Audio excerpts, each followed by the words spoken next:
Welcome to today's channel. Israeli police release accounts of sexual violence in Hamas attack.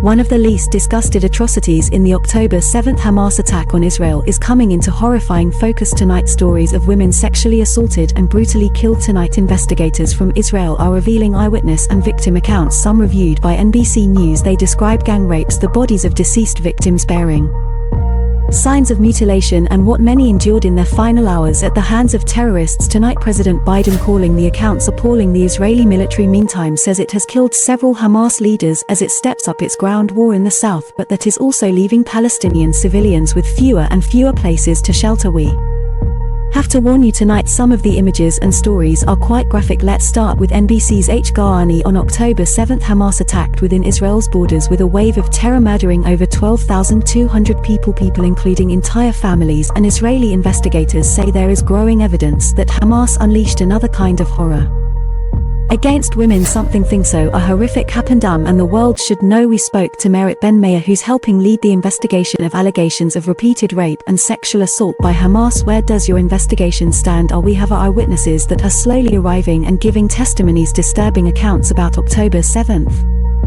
Including this woman describing how a Hamas terrorist, quote, laid a woman down, he is raping her, then they pass her on to another person, telling investigators the woman was alive and bleeding. Another chilling eyewitness account from Yoni Sadin telling the Sunday Times he was at the music festival where Hamas slaughtered hundreds of Israeli concert goers. He hid under dead bodies, saying he saw a, quote, beautiful woman with the face of an angel, and 8 or 10 of the fighters beating and raping her. When they finished they were laughing and the last one shot her in the head. He said Hamas has denied committing sexual crimes against women. Israeli officials say the investigation is challenging because most victims were killed, but among the evidence seen by NBC News, graphic photos of women's bodies with obvious signs of sexual assault, including some naked from the waist down. Some of the terrorists that are interrogated, they're saying that this was happening and this was done. First responders describing naked female bodies tied to beds. NBC News also reviewing this Hamas document that Israeli officials say was carried by Hamas militants on October 7 with instructions on how to say take off your pants in Hebrew. The UN facing backlash for its response, some deemed too slow, including this protest Monday, critics blasting the Secretary General for taking 7 weeks to publicly call for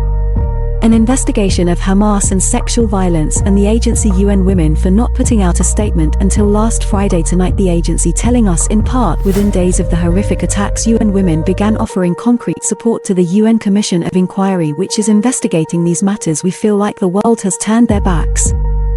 Miriam Sher runs a rape crisis center in Tel Aviv and says Israel's critics are downplaying, even dismissing alleged Hamas sexual violence. You say that people can be opposed to what's happening to Palestinians, but at the same time they need, I mean there's two things that don't have to do with each other. I feel for the suffering of Palestinian civilians. It has nothing to do with the fact that there can never ever be an excuse for rape and holler. President Biden, as we mentioned at the top of the newscast, has been speaking out about this. What's he saying? Well, he is saying that other sexual violence, the quote sexual violence by Hamas, is unacceptable and that the world cannot look away. The Israeli Prime Minister Benjamin Netanyahu as well blasting what he calls the silence of women's rights organizations. Lester H. Goni, thanks for watching.